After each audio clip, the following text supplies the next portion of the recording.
Many of the properties that molecules exhibit can be predicted based on their shape and whether or not they're polar. Today we're going to focus on the shapes of molecules. These can be predicted using something called a hybrid orbital. If a molecule has two areas of electron density,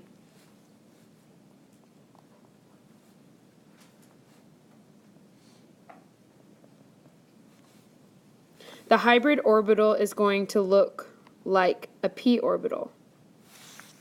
We'll call this one sp. We say that an s orbital is participating in the bonding shape, and so is one of the p's. If there are three areas of electron density,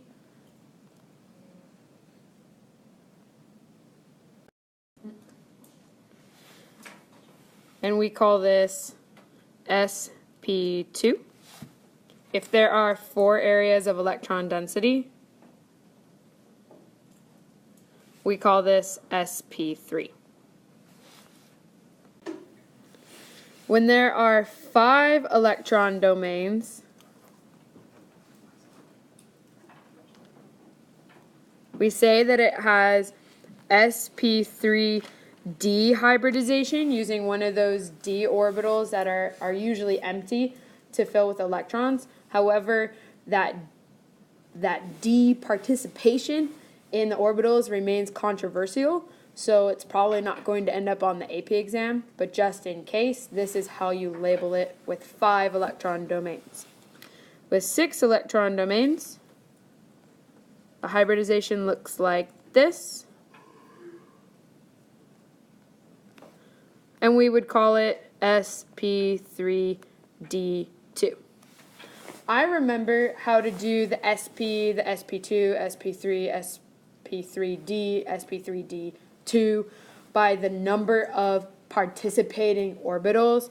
You can tell when there are 6 spots that I'm going to need 6 total orbitals participating with placements for my electrons.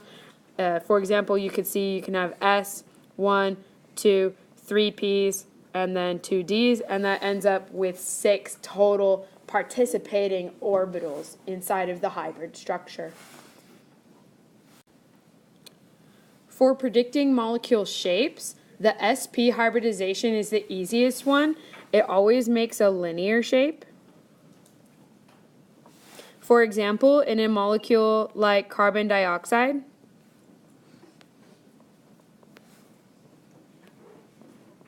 there are only 2 electron domains, and since these electrons repel each other, they will spread out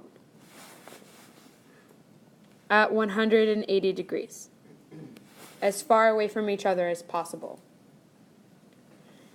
If you're asked on the AP exam to draw a molecule with the correct shape, you don't want to draw any of those loopy electron areas. You want to make sure that you just draw the lines. So your answer would be like this. And then you would just label it with the word linear.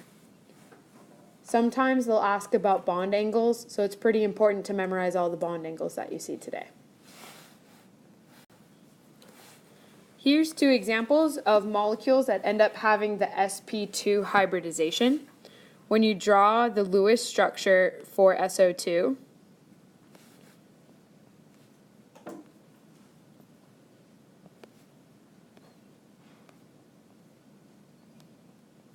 you end up with a molecule that has 3 separate areas where electrons can hang out: the single bond, the double bond, or the lone electron pair.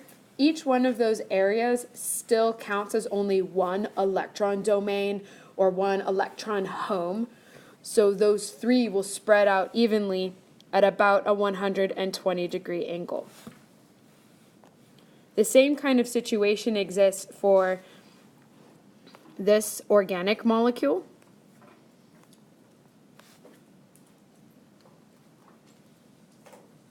Where each one of these electron domains will repel each other to get a 120 degree angle. The name for the SO2 molecule's shape will be a bent molecule. And the name for the shape of the organic molecule will be trigonal planar.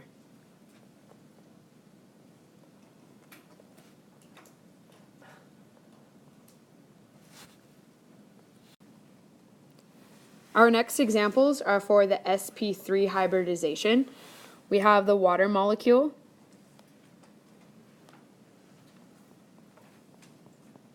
with 2 lone electron pairs, the ammonia molecule with 1 lone electron pair, and the methane molecule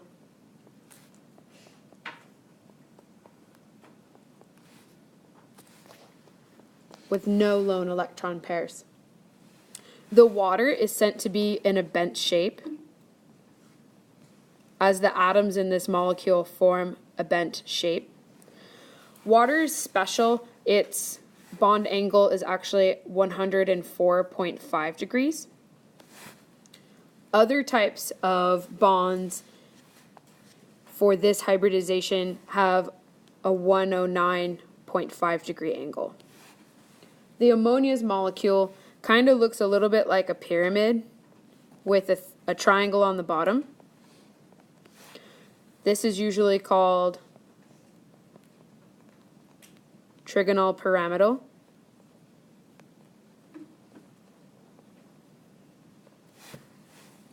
And our last shape makes a tetrahedron from math class. So it's called tetrahedral.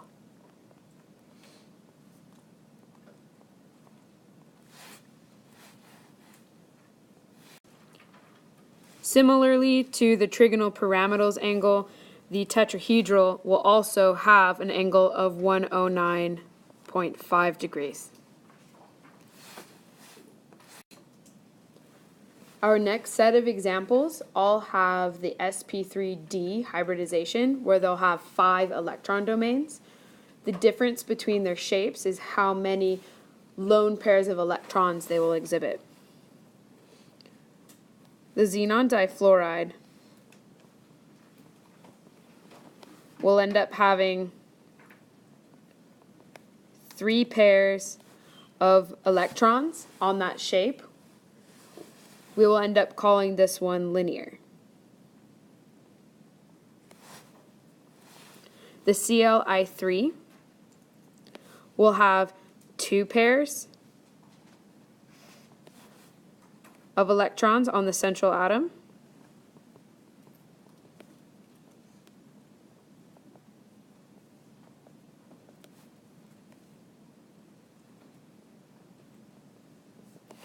And this molecule, because it makes a shape that looks like a T, this will be called T-shaped.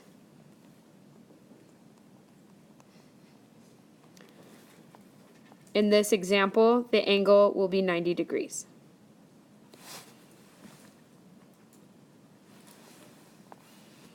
In the next example, the sulfur will have 1 lone pair of electrons.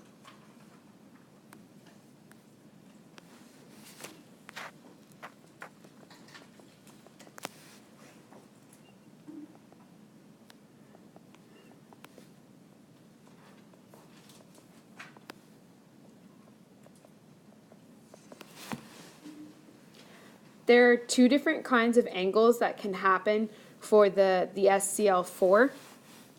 In between the chlorine on the flat plane and the chlorines on the side plane, that angle is going to be 90 degrees.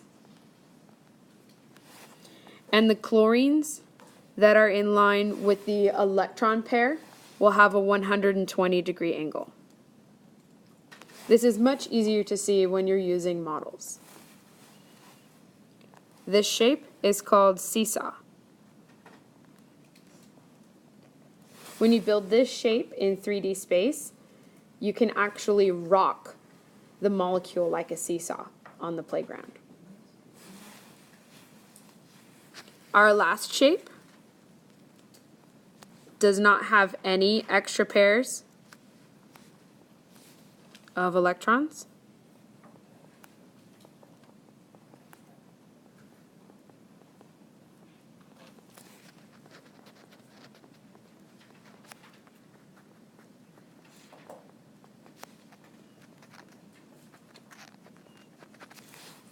This one is called trigonal bipyramidal.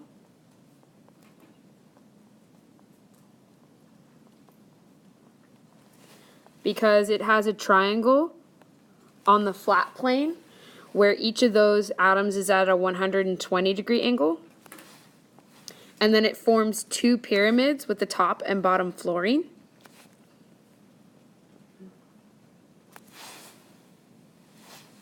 Which are at a 90-degree angle with the triangle fluorines.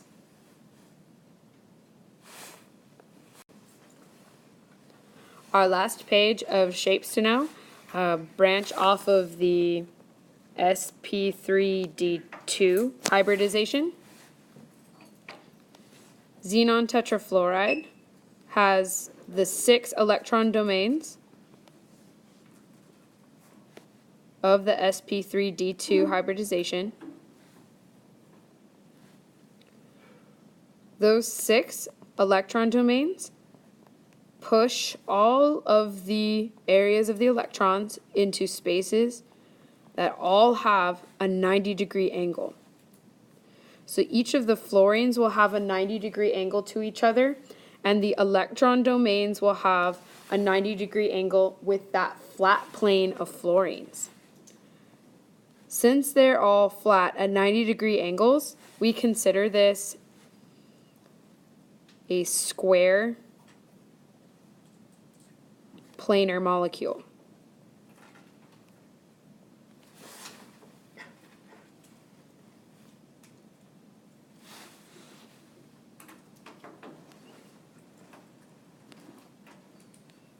The Cli5 replaces one of those electron domains from the xenon tetrafluoride with a bond, leaving only one lone pair of electrons.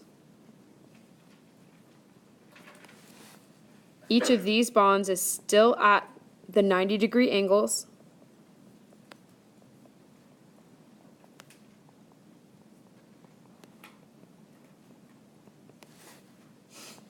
Making a square that also looks like a pyramid. So we call this one square pyramidal.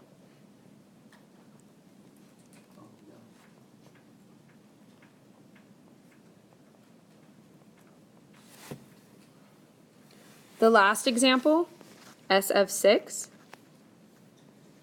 has a bond at each one of those electron domains.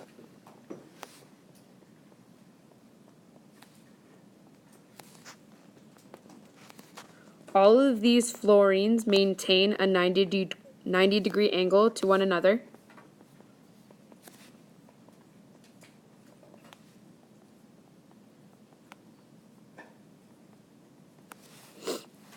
With the 4 fluorines in this plane maintaining a square shape.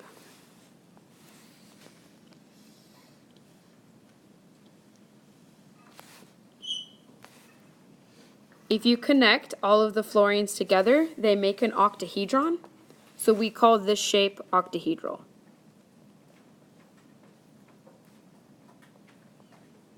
After the name for the 8-sided figure in geometry. And that's how you draw and name all of these shapes in molecular geometry.